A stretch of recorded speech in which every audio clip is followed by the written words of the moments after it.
Selamat pagi Sobat Belajar dimanapun Anda berada. Hari ini kita akan belajar tema 5 ekosistem. Pada subtema 1 komponen ekosistem, pembelajaran ketiga dengan muatan IPS KD 3.1 dan 4.1 serta muatan PPKN KD 3.5 dan 4.5. Tentunya masih bersama Anisha Krisnayadi. Yuk kita mulai belajar hari ini ya. Bismillahirrahmanirrahim. Assalamualaikum warahmatullahi wabarakatuh. Hari ini kita akan belajar tentang letak geografis Indonesia dan upaya mempertahankan kemerdekaan Indonesia. Letak geografis Indonesia. Masih ingatkah kalian dengan apa itu letak geografis? Letak geografis adalah letak suatu negara atau wilayah berdasarkan kenyataannya di permukaan bumi. Setiap negara memiliki letak geografis yang berbeda-beda. Begitupun dengan Indonesia.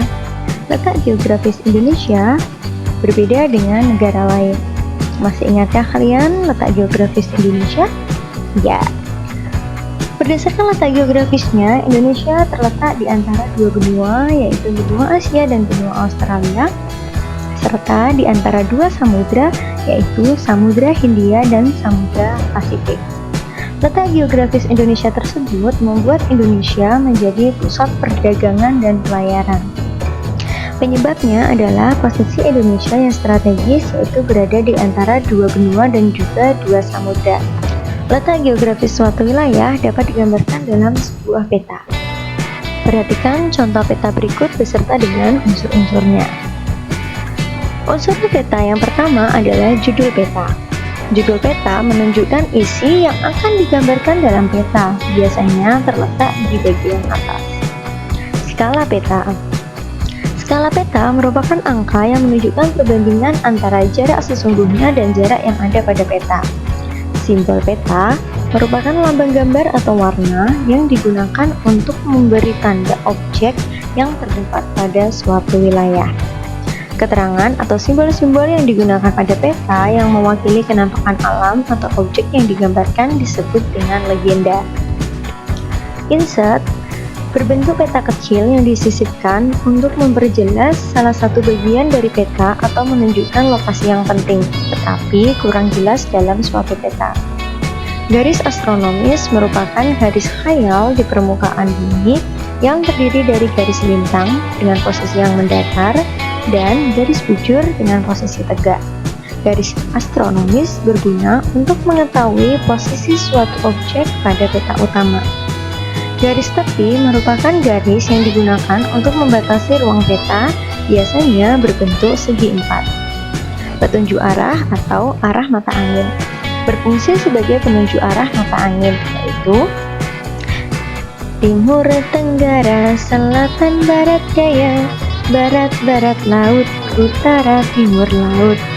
Karena letak Indonesia yang sangat strategis, maka persatuan dan kesatuan di Indonesia menjadi sangat penting untuk menjaga kerukunan dan kedaulatan suatu bangsa.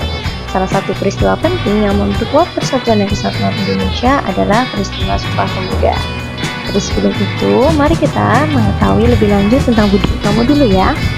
Budi Utomo berdiri pada tanggal 20 Mei 1908 yang diprakarsai oleh Dr. Wahidin Sudirohusodo dan mahasiswa Stovia yang bernama dengan Sutomo.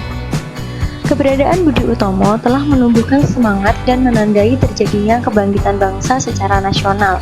Itulah kenapa pada tanggal 20 Mei diperingati sebagai Hari Kebangkitan Nasional. Sementara kebangkitan pemuda Indonesia ditandai dengan peristiwa Sumpah Pemuda yang dilaksanakan pada tanggal 28 Oktober 1928. Sumpah Pemuda merupakan hasil keputusan pada Kongres Pemuda II yang dilaksanakan pada tanggal 27 sampai dengan 28 Oktober 1928 di Jakarta. Pada tanggal 28 Oktober ini diperingati sebagai Hari Sumpah Pemuda. Kongres tersebut dihadiri oleh 750 orang wakil dari Indonesia yang berasal dari organisasi-organisasi kepemudaan seperti Chong Java dari Jawa, Chong Borneo dari Kalimantan, Jongsalebes dari Sulawesi, dan lain-lainnya. Sumpah Pemuda dirumuskan oleh para pemuda yang mengikuti kongres tersebut, dengan ketuanya yaitu Sugondo Joyo Puspito. Para pemuda meyakini bahwa kemerdekaan Indonesia dapat diraih dengan semangat persatuan dan juga rasa cinta tanah air. Sumpah Pemuda merupakan dasar untuk membangkitkan rasa persatuan dan kesatuan. Mari bacalah isi Sumpah Pemuda berikut ini. Sumpah Pemuda.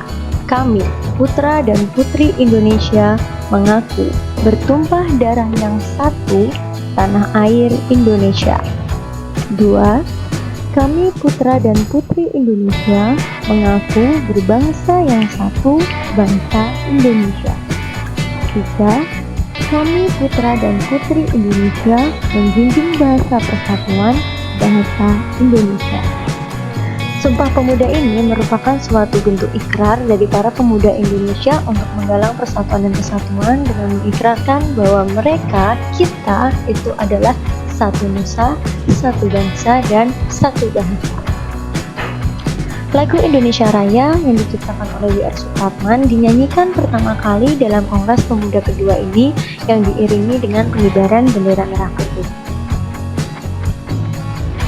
Dalam Kongres Pemuda ini pula, bendera merah putih dikibarkan mengiringi lagu Indonesia Raya tersebut.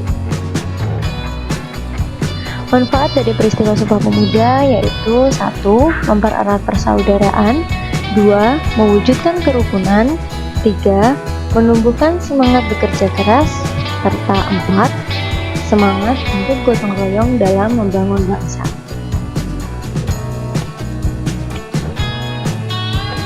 Sebelum peristiwa Sumpah Pemuda, semangat persatuan bangsa Indonesia sudah terwujud melalui munculnya organisasi-organisasi nasional. Salah satunya adalah Indische Partei. Indische Partei adalah partai politik pertama di Indonesia yang didirikan oleh Douwes Dekker atau Danudirja Setiabudi yang merupakan tokoh Belanda yang sangat peduli dengan Indonesia.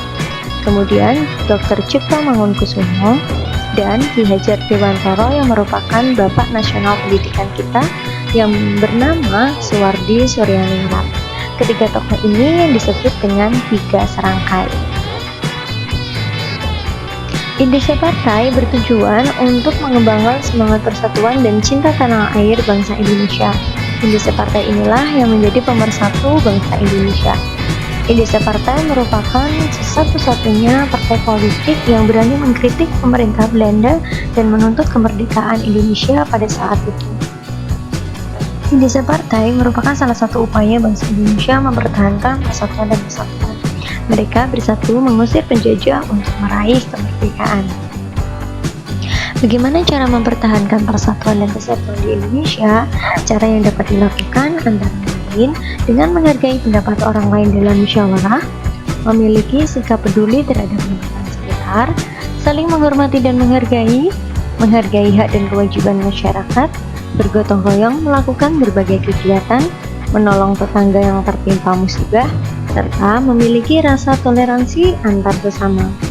Keragaman yang tidak disikapi dengan baik tentu dapat menyebabkan perpecahan. Oleh sebab itu, kita harus saling menghargai perbedaan dalam keragaman agar persatuan dan kesatuan dapat terus dipertahankan. Tentunya dengan semangat Bhinneka Tunggal Ika, walaupun berbeda-beda, namun tetap satu juga. Baiklah anak-anak, itulah materi pembelajaran kita pada hari ini. Jangan lupa kerjakan latihan soal kalian ya. Semangat terus belajar di rumah. Go, go, go! Alhamdulillah, pembelajaran hari ini sudah selesai. Kita lanjutkan belajar lagi untuk esok nanti ya. Semangat terus belajar di rumah dan jangan lupa jaga kesehatan kalian. Wassalamualaikum warahmatullahi wabarakatuh.